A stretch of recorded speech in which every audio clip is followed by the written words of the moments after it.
Conrad Steiner. I'm a doctor of medicine. Tonight's story has the title, Wall of Silence. Guardian of birth, healer of the sick, comforter of the aged.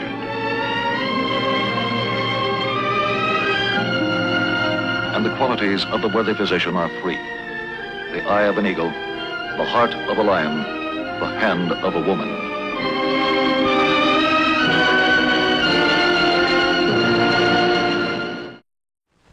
The object in point, a microscopic cross-section of a neuron, a nerve cell. The case in point, Frank Elwyn Summers. He's 49 years of age, married, and a father. A newspaper man for 30 years, Summers is now editor of a metropolitan morning paper. He's a careful, systematic man whose life centers around his home and his family. He takes every reasonable precaution to keep himself in good physical condition. But it's debatable that a man has much to say about his destiny. In a very short time, Frank Summers will have nothing at all to say about his.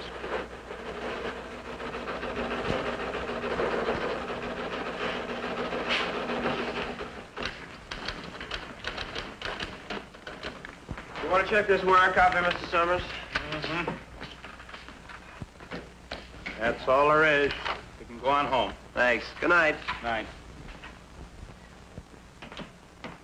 Right, Frank. Night. Oh, by the way, Bill, if I'm a few minutes late tomorrow, cover for me, will you? My boy's graduating from high school. We're giving a little party for him. Congratulations. Ella must be proud. She is. You know, he's got a scholarship at Banner Tech. Starts next fall. Still want to be a physicist? What he knows already scares me. Every time we get a break on a new atomic weapon, Phil has to explain it to me. Well, I'm glad to hear of someone going into a respectable business.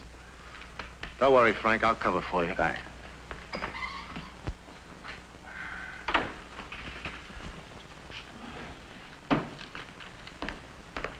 Hi, Frank. Hi. Say, Frank, wasn't that Harrison from the wire service that came up to see you tonight? Mm-hmm. Excuse my asking, but was it about a job? There's an opening in the Paris office. Are you going to take it? No, it's not for me. You go 3 months, 6 months. You might be looking for a new job. Believe me, there's no security in that. Well, I figured that you wouldn't, and I thought that... Well, look, I know I haven't got anywhere near the experience that you have, but I speak a little French, and I thought maybe you could put in a word for me.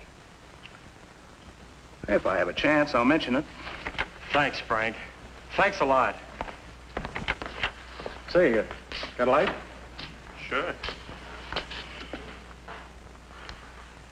You know, he could have been one of the biggest men in the newspaper business. Security. He's just got no push. He's got a wife and kid. I'm thinking of getting married myself. When you've got a family, you've got to think about security.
Feels like a depressed fracture.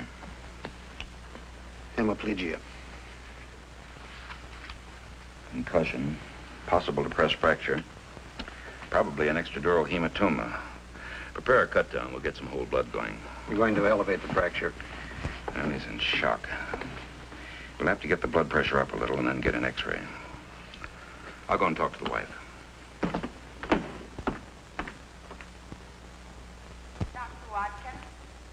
Dr. Watkins?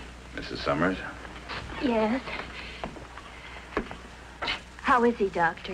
Well, he hasn't regained consciousness. It's impossible to tell just yet how extensive the damage is. But he's going to live? He may have a depressed fracture of the skull. We're getting an x-ray now. If he does, we'll have to elevate the fracture to remove the pressure on the brain. It'll be a while before we have our answer. I'll let you know as soon as I've seen the x-rays. Doctor, would you tell him, if he wakes up, that I made our boy go to school for his graduation today? I know it's what Frank would want. Tell him that if he wakes up. He'll want to know. All right, Mrs. Summers. Frank's always been so strong. A thing like this could possibly... The x-rays will tell us a lot more, Mrs. Summers. Laswell? Dr. Laswell?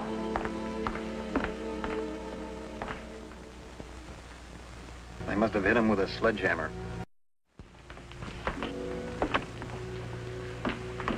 Doctor, the nurse called and said he'd regained consciousness. Yes, he has. Oh, thank heaven. I was so worried. It's been 3 days.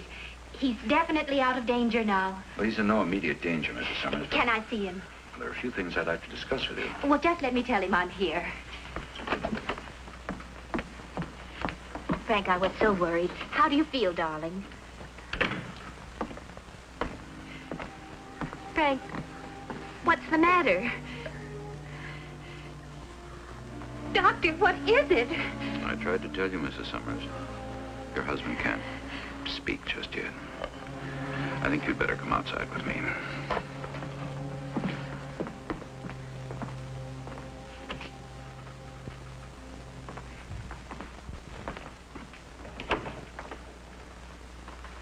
Why did they tell me he'd regained consciousness? He has, Mrs. Summers. He's regained consciousness. It's just that he can't speak. Part of the brain is damaged. It's a condition we call aphasia. Tell me the truth, Doctor. I have a right to know. I can't tell you how extensive the damage is or how permanent. I wish I could offer you more hope, but I simply don't know yet. There are a whole series of tests we'll have to run. Tests that will tell us the extent of brain damage and help us determine the amount of motor weakness.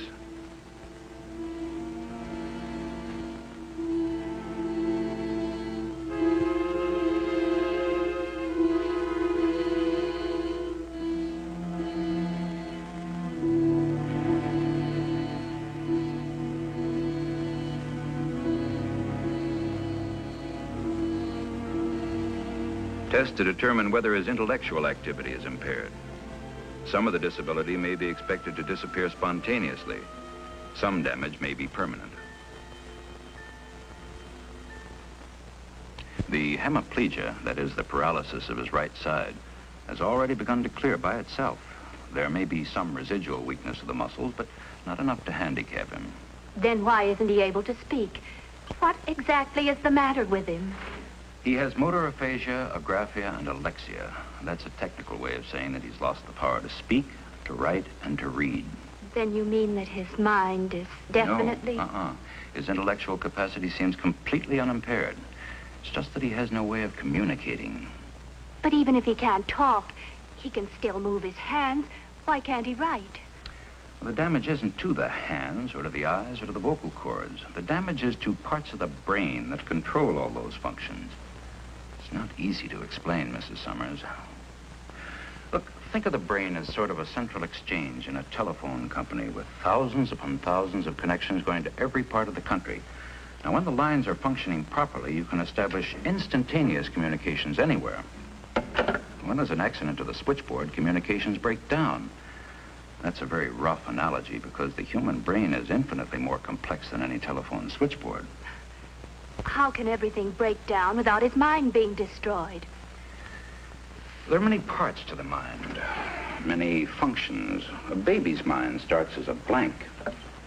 Everything we learn forms a kind of pattern on the neurons, the telephone wires of the body. Hearing, seeing, speaking.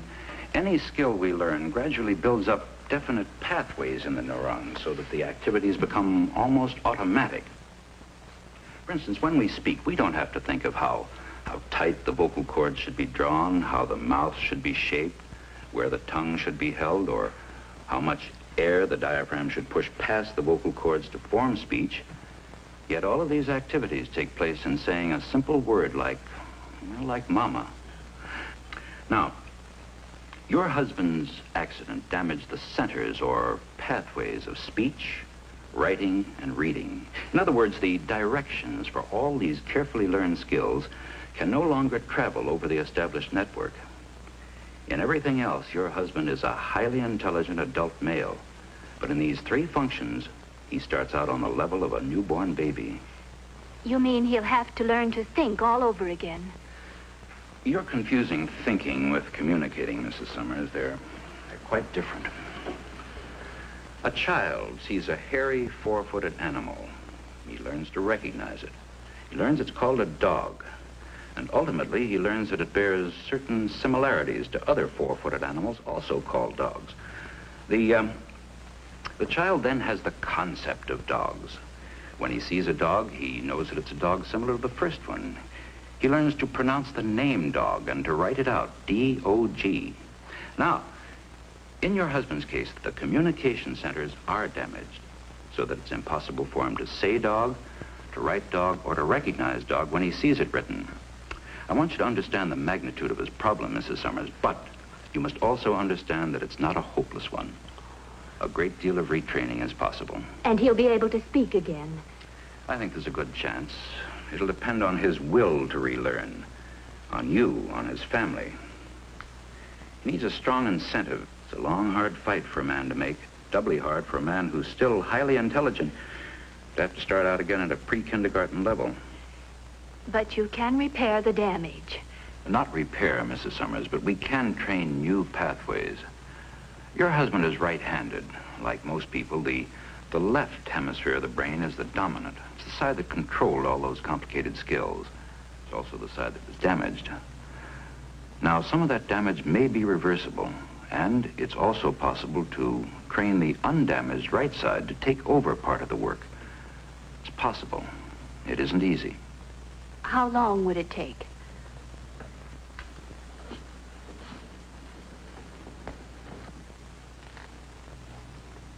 With luck, perhaps a year. A year? A whole year? How much would it cost? A great deal, I'm afraid. Your husband's case will require constant work. He'll have to go to a private clinic or sanitarium that's equipped to do this special training. We haven't very much money, Doctor. Well, we'll try to work something out, and of course I'll help in any way I can. Will he ever be the same? Miss Summers, after an experience like this, nobody's ever quite the same. But with luck and a lot of help, he should regain enough function to lead a full, normal life. It'll take time, it'll take money, and it'll take work, a lot of hard work.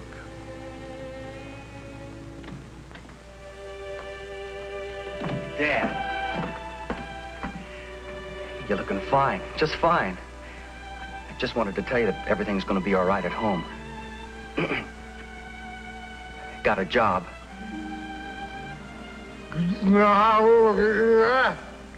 I know you counted on me going to college, Dad, but there'll be plenty of time for that later, honest. It's a good experience for me to do a little work. You know how you're always trying to tell me the value of $1? How I got a chance to learn. Mama's talked to them at the book department at Almaris. She wants to work part-time. You just get yourself well, Dad. We're doing fine, just fine. And we want you to come home real soon. Well, I'll see you later, Dad.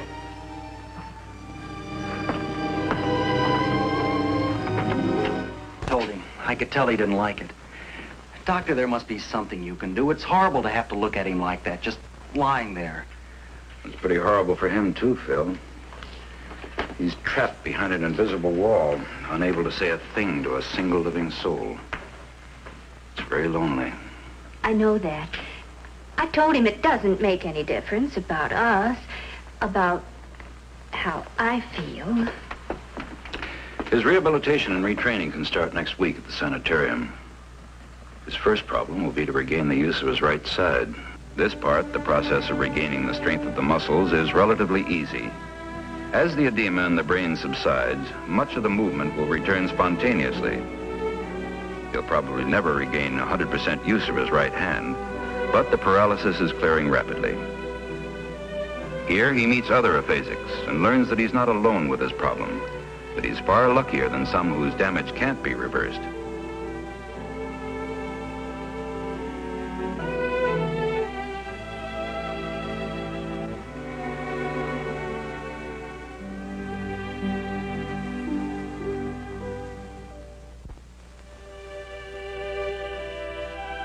At last, when he's well enough to care for himself, to live at home, returning to the sanitarium only during the day, he begins the really difficult part of his training.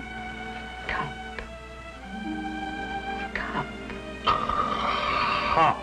Fine. The discouraging, endless process of relearning to read and write and talk. The battle to achieve the simple things which we take for granted. A man's universe shrinks to the dimensions of his own needs. Mom. The slightest advance is so fiercely fought for that it seems a smashing victory. It's difficult for those who love the patient to share his joy in an accomplishment one would expect from an 18-month baby. Aphasia presents a terrible strain in which the family and friends must guard on the one hand against over-expectation and on the other against discouraging the patient.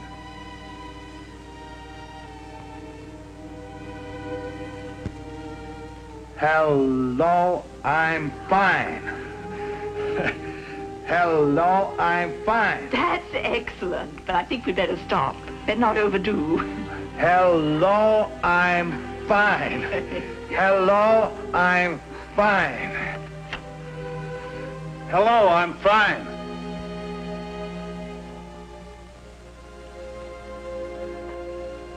Yeah, well, I know you told me. Sure I do. Gee, Doris, I'd love to, but I just can't. This is Mother's night at the store. I know it is, honey, and I'd like to more than anything, but somebody's got to look after Dad. You know we don't dare leave him alone. If he got sick and needed something, why... Well, he's helpless. I know it is, Doris.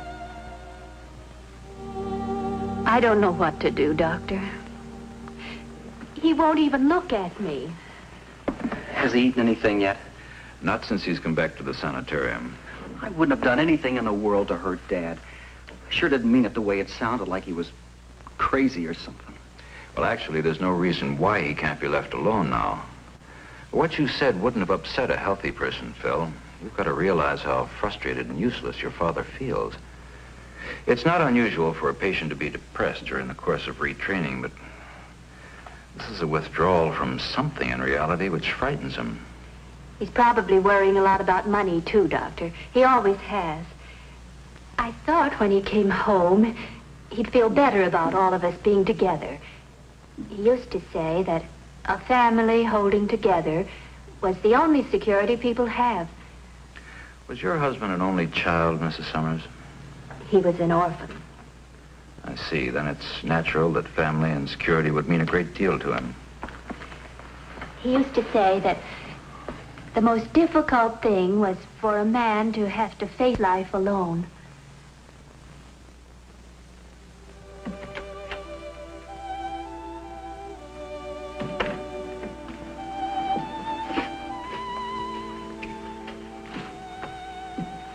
Good evening, Mr. Summers. You're feeling very sorry for yourself, aren't you? You've had a tough break. Now you're all alone. If you'd been hit a little lower and a little harder, you'd probably be dead, but you weren't. And now you feel you're a burden to your family. You're all alone behind a wall of silence. And you are alone. Every man is alone. But you're in a position to realize it. Our whole lives are spent in trying to build up security, Mr. Summers. Security is our mother, our friends, our business associates, our wives, our children. But actually, every man is all alone. He's connected to his friends and family by a series of tenuous little nerve pathways. You've seen how easily these pathways can be damaged. Each man must live within himself. His security must be built within himself, in his own mind. Once a man has security within himself, nothing can shake it. I don't say that the things outside aren't important. But until a man has inner security, he can't fully appreciate his friends or his family or the world. You'll be able to reestablish contact with the outside world, Mr. Summers. You keep working the way you've been working, and you'll be out of here in a few months. But until you reestablish contact, you've only yourself. You might almost regard it as an opportunity, Mr. Summers. So many people go through their entire lives without ever getting to know themselves. Miss Blanchard will expect you in speech therapy in the morning.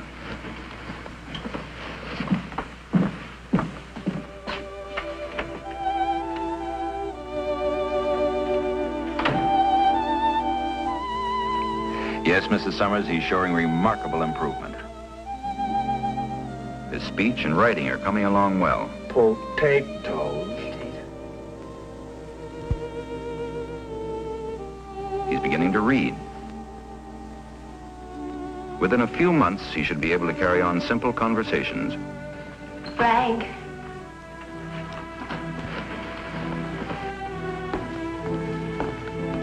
Hello, Ella. I'm glad to see you. I'm glad to see you, darling. And to hear me. Yes, darling. Very, very glad to hear you. I'm glad he finally decided to go back to the paper. For 3 months, Doctor. That's as long as he'd agree to. After that, he's going to try the wire service job. I'll take these down to the car, Dad. All right, Phil, thanks. Frank, you've made a remarkable recovery. I don't have to remind you how hard the struggle was, and it's not finished yet. You've got to expect a lot of emotional problems. No matter how well you adjust, it may be difficult for others to readjust to you, even at your old job. When you talk about going to a different country and plunging into something new... I plunged into something entirely new over a year ago. You're right, Doctor. It wasn't easy. But I learned something along the way, or you taught me something. Security is inside. I'm going to do what I've always wanted. At least on a trial basis. Now, maybe it won't work. Maybe I can't handle it. And maybe we won't like Paris. At least I can say I tried. Well, I'd advise you to wait and see how you make out at the paper before you come to any decision. You have your family to consider, too. Oh, I think every man deserves a chance, Doctor. Even a long shot. We're going to sell the house. I've had 2 good offers for it already. They're giving Phil his scholarship despite the delay. He goes to college next month. Well, perhaps you can do it. But I wouldn't be doing my job if I didn't warn you you're fighting off a lot of problems. Well, the paper can always use men of Frank's experience.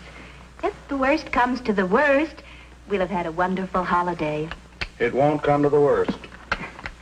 I've been out buying books for us. Just to make things more difficult, we're going to have to learn French. Learning French should be a cinch to a man who's just learned how to speak English. Already, Dad. Thanks, Phil. You know, it's funny. I spent a whole year relearning how to talk. Now I can't say any of the things I want to do. Just say thanks. I wish you luck, both of you.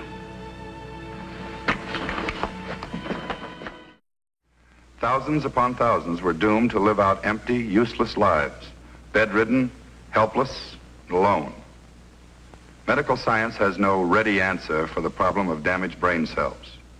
There is still much need for more research, more trained personnel, more facilities. But work is continuing, and every day more and more aphasics are finding ways to break through their wall of silence.